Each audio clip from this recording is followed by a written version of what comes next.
Good day, everybody. This is Charmaine Miller, your running partner on this journey of continual learning and personal growth. Thank you for joining me once again to be informed, inspired, and enlightened so that you can keep evolving into a better version of you. Now, the last time we were together, we were harping on the idea of finishing strong.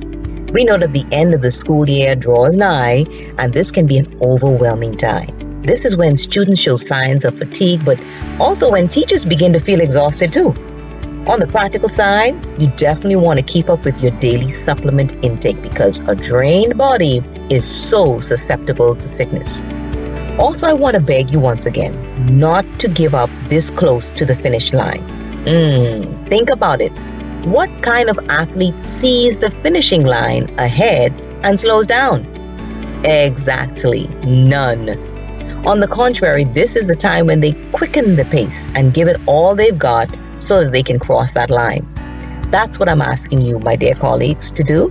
Yes, you, the superheroes within those hallowed halls of school. You see, it's not how you start, but how you finish. So finish strong. This might seem like a tall order, considering all the odds you might have against you right now. You know what I'm talking about. Those mounds of unmarked books, that special report that must be compiled, those report cards that you haven't even started on. And let's not forget those demanding faces that still sit in front of you every day. Listen, keep calm and finish strong. In fact, let me recommend that you begin by first resolving within yourself that no matter what, there will be no excuses. See, declare, I will finish the year strong. Come on, declare it with me right now. I will finish the year strong. Woo! Didn't that feel good? Now let me offer you 3 more Beattitudes to adopt to help you keep it moving so that you can finish strong. The first 3 we talked about in our last video were be resourceful, be rested, and be reassuring. I want to pick up from there and add, first of all, to be reflecting. You see, a good way to keep it moving so you can finish strong is to think back on the year and do a quick but mindful evaluation of what transpired this past school year. You see, when you do this, you'll develop a keener sense of gratitude for how far you've come and for all that you've accomplished. It will also give you a greater sense of hope as you hone in on what you could be doing differently next year. Trust me, this is a good time to do it too because everything is still fresh in your mind. You can start by asking yourself questions like, what went extremely well this year? In other words, what did you achieve that when you think about it, it brings a smile to your face and puts pride in your heart?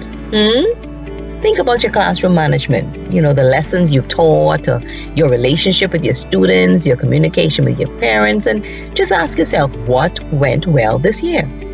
Consider also asking yourself, what was the happiest experience or moment you had with your students this year? This should be a fun reflection. I like this question because it goes beyond the mechanics of teaching to the relationship side of things. Then turn the table of reflection and ask, what was my greatest struggle or disappointment this year?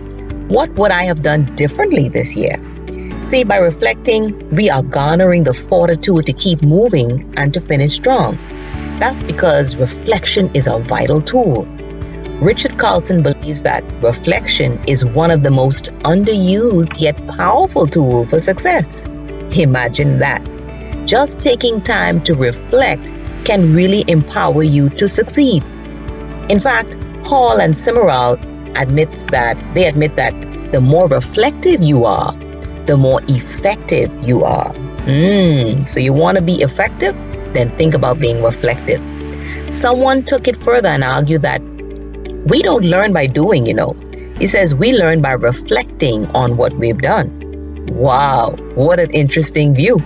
So to finish strong, be reflecting. The second beatitude is to be redeeming. Redeem or claim your time by planning ahead. Be proactive and anticipate what you'll need to do to keep the students engaged and out of mischief at this time of the year. When I was in the classroom, I had a chart posted on the wall.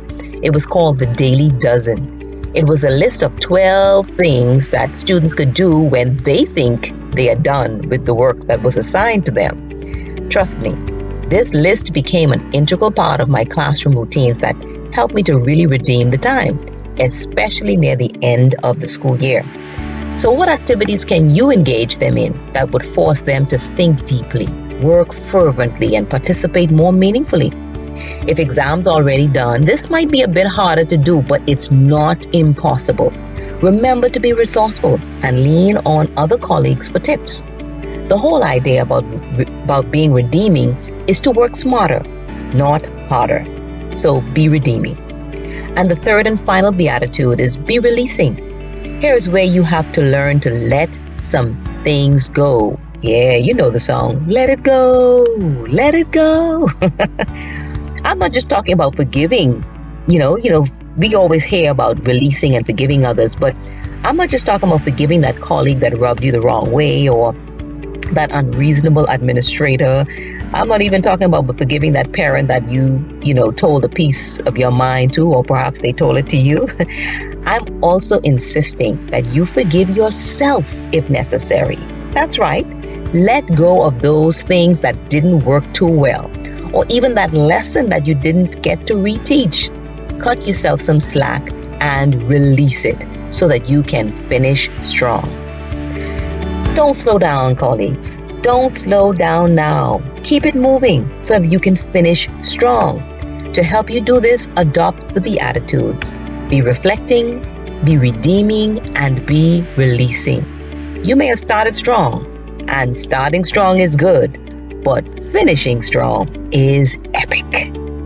If you found this video helpful, take a few seconds to share it with a coworker or a friend. If you haven't done so as yet, go ahead and subscribe to our YouTube channel, Proactive Skill Developers, and like our Facebook page. We always appreciate hearing from you, so leave a comment while you're there. In the meantime, let's choose to keep learning and growing, because what we learn becomes a part of who we are.